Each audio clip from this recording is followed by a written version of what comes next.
going to happen. Right. The people in over in England where this stuff went down. Nobody thinks when they go out that, hey, this is going to happen, and nobody's ever prepared for it. That's just like movie theaters. What better place to take a gun and just cap a bunch of people in a place that guns aren't allowed? It's a small, confined, dark area. They can't see you. You can just start shooting and hit probably half of them.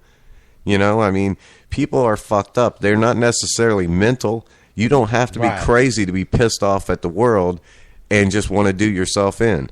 Right, yep. And you just get I'm going to go out today. I'm going to shoot something up. Yeah. And you just do it. I'm going to go out with a bang. I want to be famous. Yep. I was just telling the story the other day. I was in a 7-Eleven at work in New York years ago on break. I went down there to get a soda, and there was a guy in there on crack, swinging a chain and fucking bashing coffee pots and smashing windows, and he wanted money for crack. I'm like, I ain't making a move because this guy is going to see me and come after me. So I just stood still, and the guy behind the counter said, come here, I'll give you money for crack. And as soon as he walked over, he just bopped him in the head with a baseball bat. It was the greatest. I mean, it's dangerous, but it was the greatest thing I ever seen. Yeah. But so back in the day, we got off topic there. You did the video for the one song. We did that restaurant scene, the venue and stuff. Whatever happened, because that was a long day of video shoot, and I don't think you used the footage of you actually going back there. Something happened. Yeah, it just basically the footage got lost that we shot at that. So the video that came out was basically just some of the very early stock footage that we used, and then after I got back to the venue. So the it really doesn't make sense. I mean, if you watch the video, it's pieced together like okay, but yeah, because in between that, you kind of had a member that got kicked out of the band too, so he kind of got blacked out of the video, I guess you could say. Yeah. All the shots were of him on stage, so we had to find footage without him. Right. Yeah, that's in the video. Always a pain in the ass. And again, we're back to that whole, the Raven Chain show. But so how many songs have you worked out so far? We have 5 right now that are pretty much done.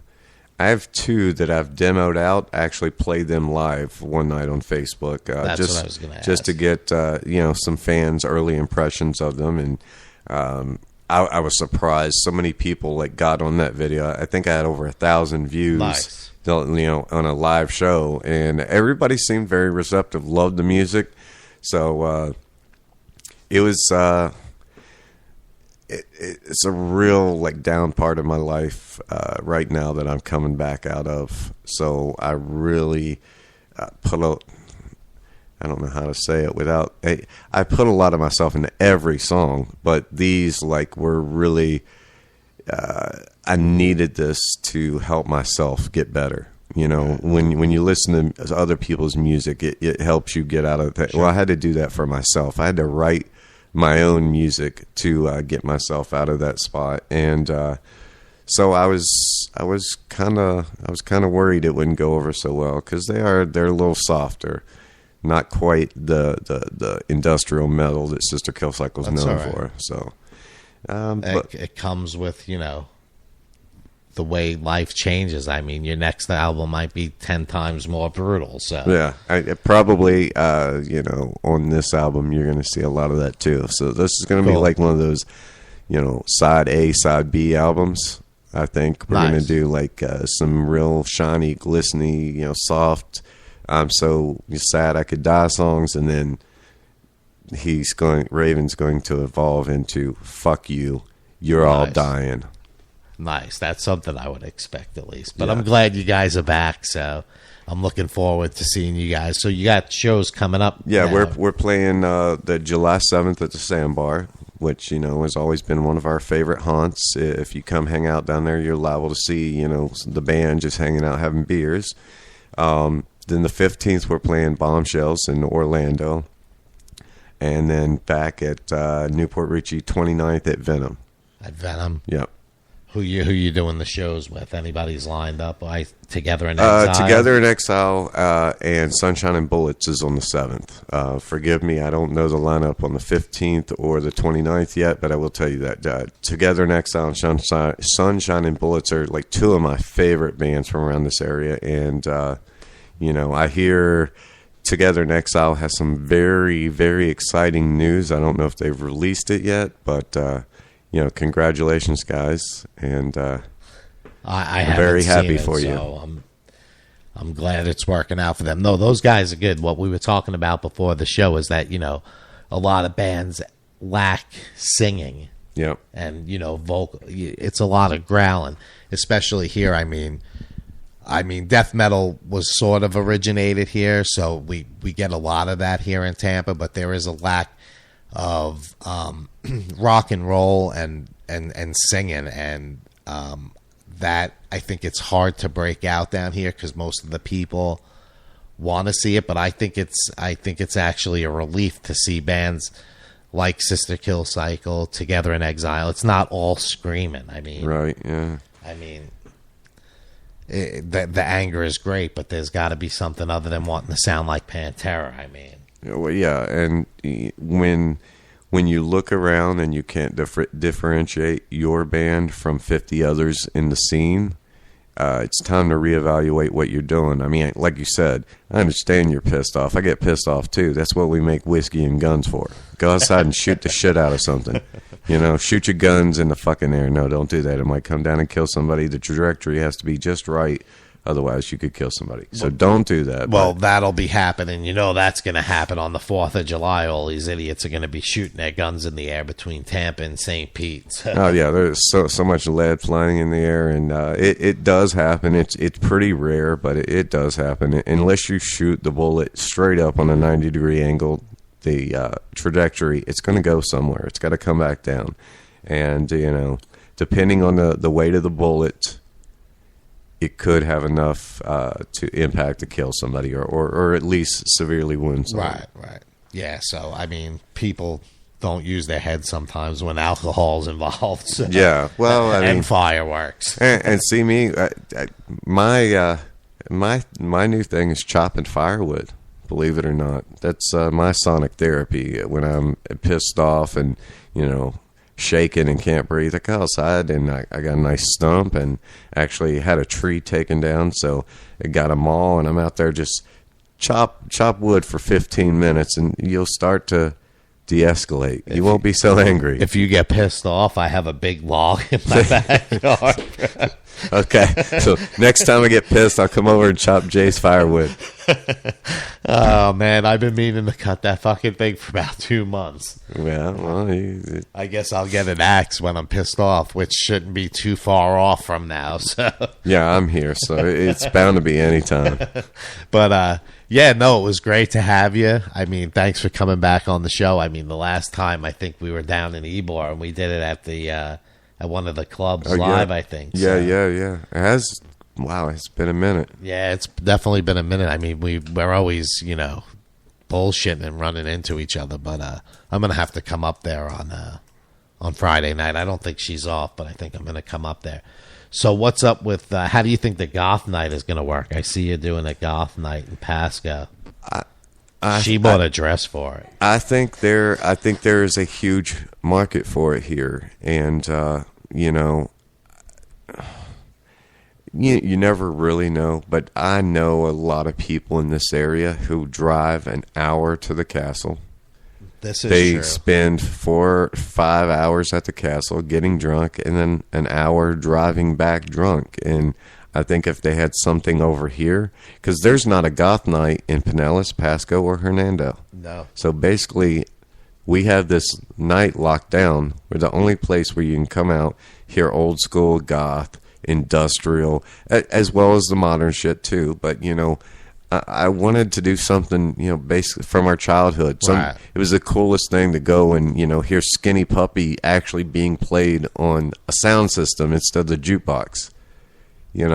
So I don't know. It's cool. We're gonna do drink specials, vampire themed drinks, and all that stuff. It's going to be a fun thing. You come dress up or not dress up. You wear jeans if you want, but I encourage come dress up, play along, have fun. Yeah, because we were talking about it. I'm like, I'm not sure how much of, but then you're right. I mean, we talked about it, and we're like, well, there's nowhere really that any of these people can go around here, and there's plenty of it.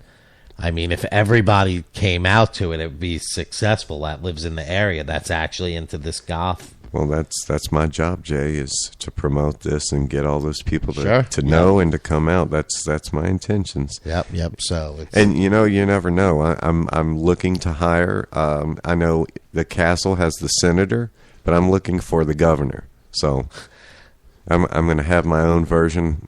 Maybe not quite 70 or 80, but somewhere mid 40s, half drunk and naked all the time. So.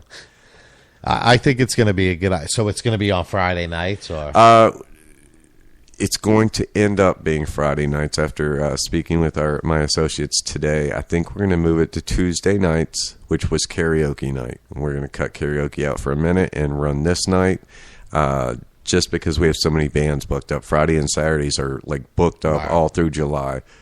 And there's not really a day we can do it, and I didn't want to wait a month to open this night, so I think we're going to look at Tuesdays just until we get some Fridays open.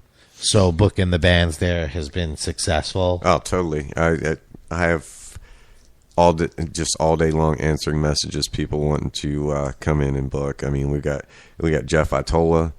He's booked for several shows there coming up.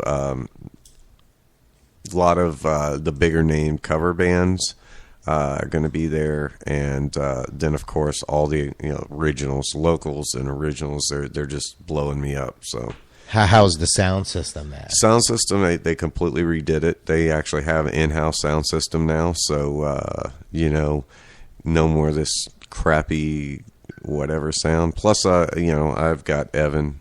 He's going to be running sound for me at least. Anytime I play, I'm paying Evan. So nice. Just everybody out there, if you know Evan, if you never worked with him, he's worth the money. Whatever he asks for, just pay it, and you'll be happy. Nice. So are there going to be are you going to get any nationals coming through, or is that something you're going to work up to?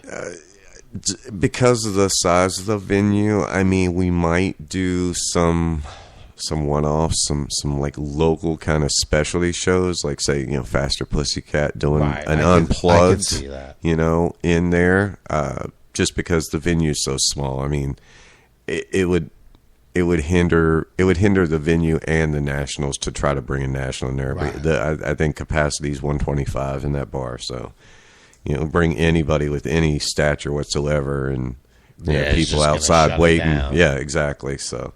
No, we're primarily going to focus on our local music scene here. Anthony, my friend, has Nocturnal Productions, and he's doing like so much great stuff with the area and the scene.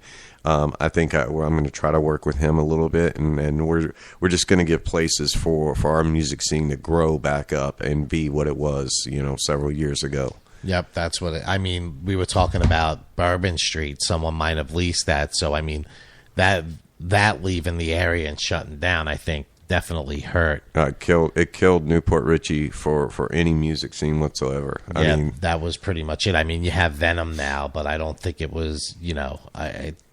I've never been there, but I would imagine it's it's outdoor. It's not quite as eventful as Bourbon Street was. I mean, well, but yeah, I mean, Bourbon Street was actually set up for nationals. So back in the day, the original Bourbon Street, they had the stage set up for nationals, so it was really nice.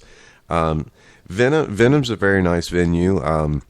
They do indoor and outdoor shows. So yeah, I've never been there. When it rains or I think they had an issue with a sound ordinance. They just moved everything inside, and the stage inside is pretty good, so it goes off without a hitch. Yeah, I got to get out to some of these places, man. Yes, but you do. I'll be out Friday night, even though she won't be around. She's on vacation up until Friday. I'm like, gee, great. Well, but, yeah. Hey, isn't that always the case? Hey, I can handle going out by myself. Yeah, you're a big boy. But I appreciate you coming on the show. It's always great to have you. Anytime you want to come on, you feel free, man. I know you're going to be doing a bunch of shows coming up.